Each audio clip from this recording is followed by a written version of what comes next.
All right, you guys, let's go have some fun, shall we?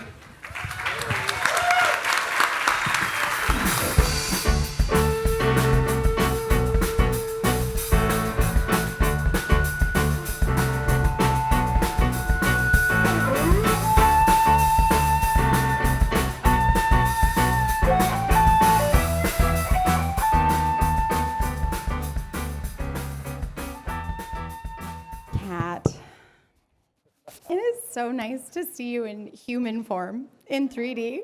I'm just like, ooh.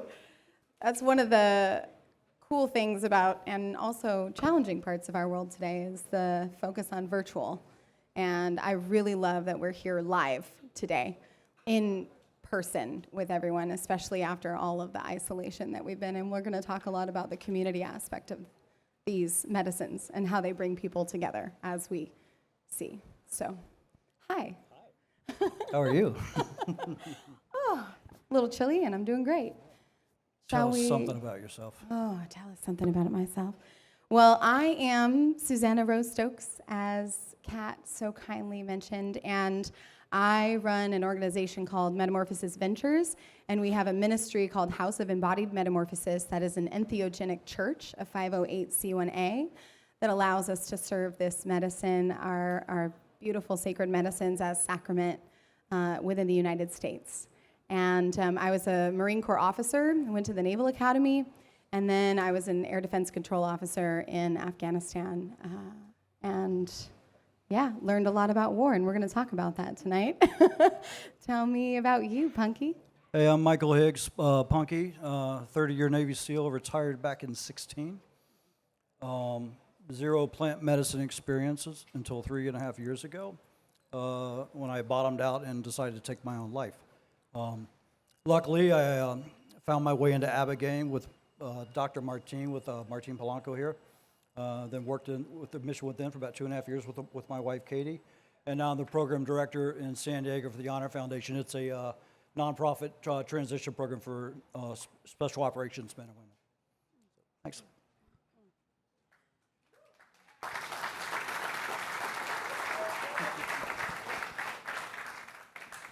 I'm a little bit pinching myself, considering that I am on stage with you, because the respect is so deep, and I would really love, because I now know more about your story, and I'd love for you to share with this community.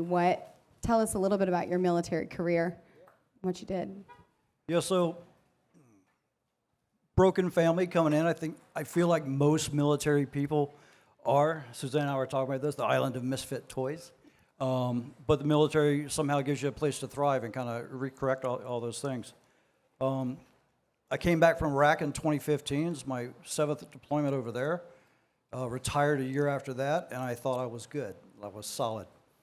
But in the years preceding that, my wife became an addict. She got wrapped up in the Oxycontin opioid crisis. Lost custody of our daughter, became homeless.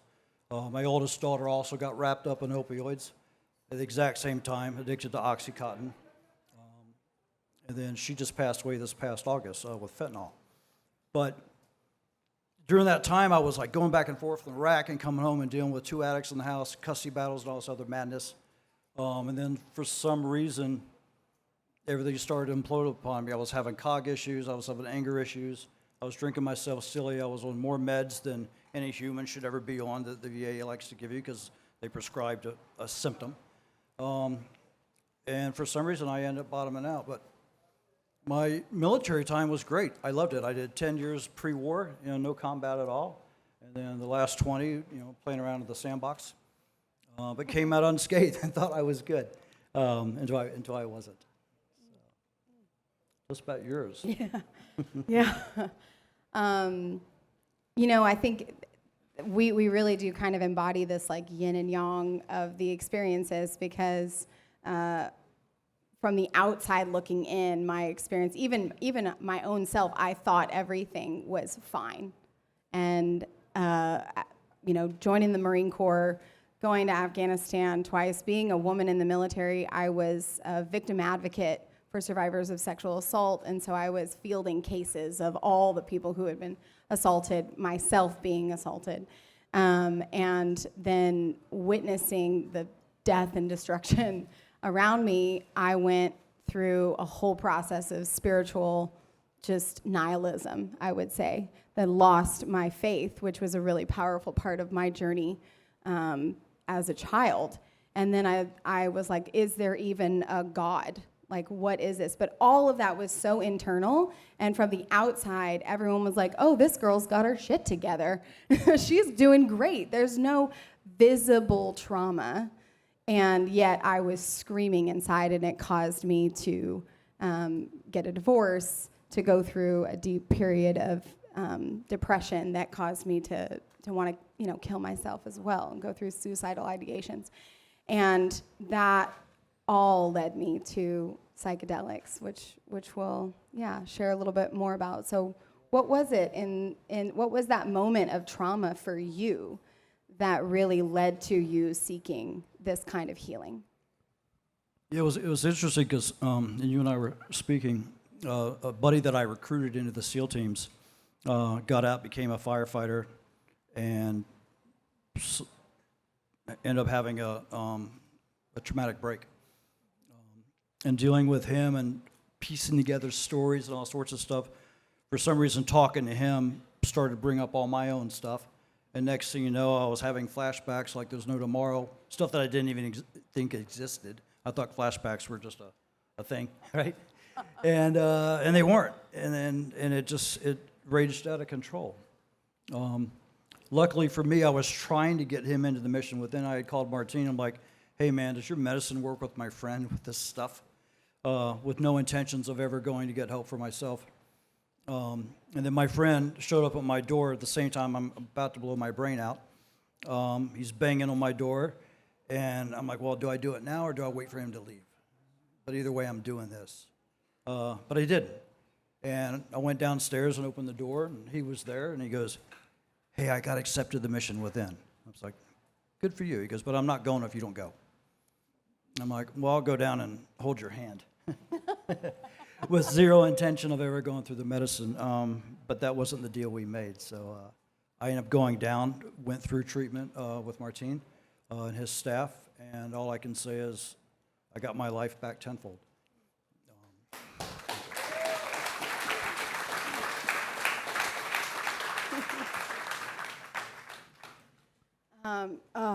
And so what a beautiful just coming back of like these organizations and these humans, and there's a couple in the crowd today that have actually saved my life as well. And my journey of coming out of the military and then trying to integrate into the corporate world, I got this amazing job at Facebook. I was literally from the outside in, you're looking at me and you're like, she's got it. Like, she is nailing it. And I was screaming inside and crying myself to sleep every night, and eventually went through a period of disillusionment where I would just walk around almost like a shell. I imagine you've experienced something like that, of just looking around and being like, what am I even doing here? Why? And I, being in the Bay Area, was then introduced to psychedelics, which honestly, a lot of my process was self-driven until a dear soul who's in the crowd today served me bufo and knocked me for a loop for a minute. And then that process was a process of piecing myself together, of realizing that I was in abusive relationships, of realizing that I did not have any kind of direction in my life, even though I totally thought I did. So that led me to the process of healing myself through them. And I'd be curious now, like what we were talking about in terms of the arc of this, what we both noticed was that we went through a period of healing our trauma, and then we went through an activation. And what was that activation for you, Punky? The big activation for me was, and you and I spoke about this, was finally forgiving myself, right? And I'd done a lot of medicine work since I began, and every journey I had was trauma-driven. And I was like forgiving people, but I hadn't even scratched the surface of connecting with myself and forgiving myself. And once that happened, everything changed. And it was when it happened, it was like, oh, that's it? That's all I have to do, is just love me again, and it was really beautiful. And then it's just skyrocketed forward after that, because once I could love myself, then I could love other humans, right? Yeah. How about yours? Yeah, I began to get pelvic. I was going through a huge pelvic recalibration and basically got UTIs for a whole year, and was in severe pain and had kidney stones and all those fun things that were built up in the trauma of the sexual trauma that I'd had in my body.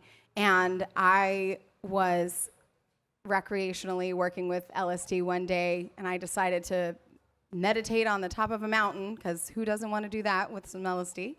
And had a spiritual awakening where what I can only describe as the universe or God came down and described exactly why I am perfect, and why every single person in my lineage and my DNA made me who I am, and that all the pain was worth it.